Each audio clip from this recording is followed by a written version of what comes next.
Baik, Assalamualaikum warahmatullahi wabarakatuh.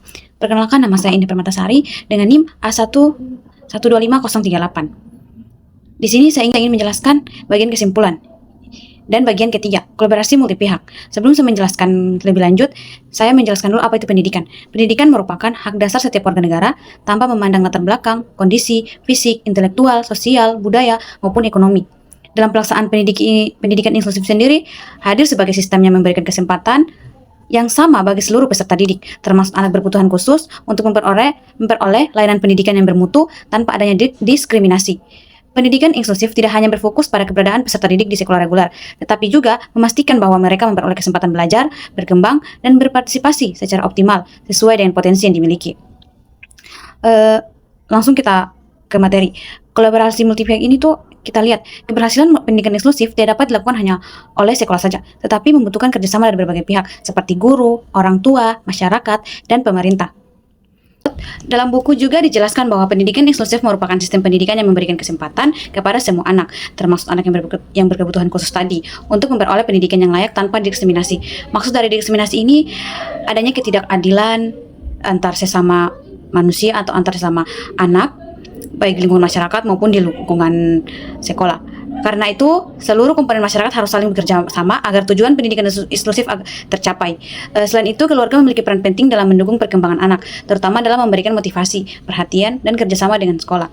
Orang tua tidak hanya menyerahkan pendidikan kepada guru, tetapi juga terlibat dalam proses pembelajaran dan perkembangan anak di rumah. Selain keluarga, masyarakat juga memiliki tanggung jawab dalam menciptakan lingkungan sosial yang menerima keberagaman dan tidak memberikan perilaku diskriminatif kepada anak berkebutuhan khusus.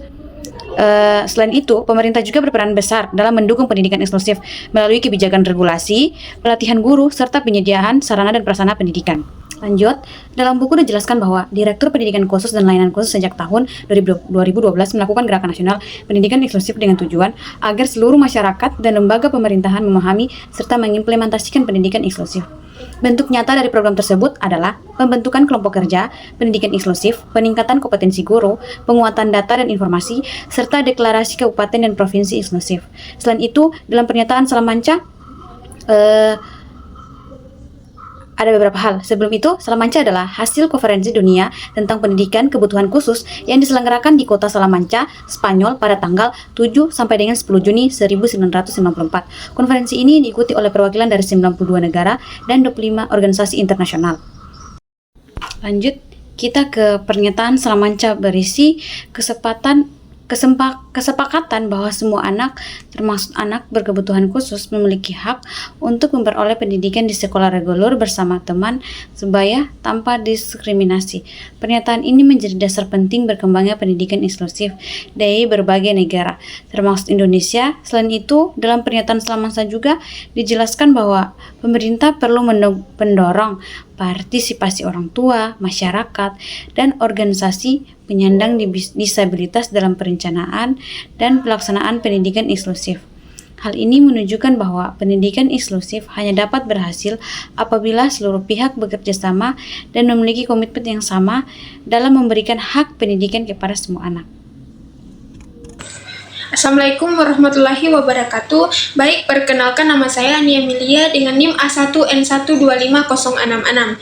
Saya dari kelompok 18 akan memaparkan materi saya bagian kesimpulan dan refleksi poin 4, yaitu guru sebagai ujung tombak. Pendidikan inklusif karena guru merupakan pihak yang langsung berhadapan dengan peserta didik dalam proses pembelajaran di kelas. Guru juga memiliki tanggung jawab utama, yaitu menciptakan pembelajaran yang ramah dan menerima keberagaman dan mampu memberikan layanan terhadap anak, termasuk anak yang berkebutuhan khusus. Keberhasilan suatu pendidikan inklusif itu sangat ditentukan oleh kemampuan seorang guru dalam memahami karakteristik peserta didik dan mampu memberikan layanan terhadap anak yang berkebutuhan khusus sesuai dengan kebutuhan mereka. Inklusif ini juga lebih menekankan pada sistem pendidikan yang mampu menampung semua masyarakat yang beragam dengan memberikan layanan pendidikan yang berbeda-beda sesuai dengan kebutuhan mereka. Oleh karena itu, guru harus mampu menyesuaikan metode strategi pendekatan pembelajaran sesuai dengan kebutuhan mereka agar semua siswa dapat belajar bersama secara optimal di kelas reguler. Baik, mungkin itu saja yang bisa saya sampaikan. Mohon maaf bila ada salah kata. Billahi taufiq walhidayah. Wassalamualaikum warahmatullahi wabarakatuh.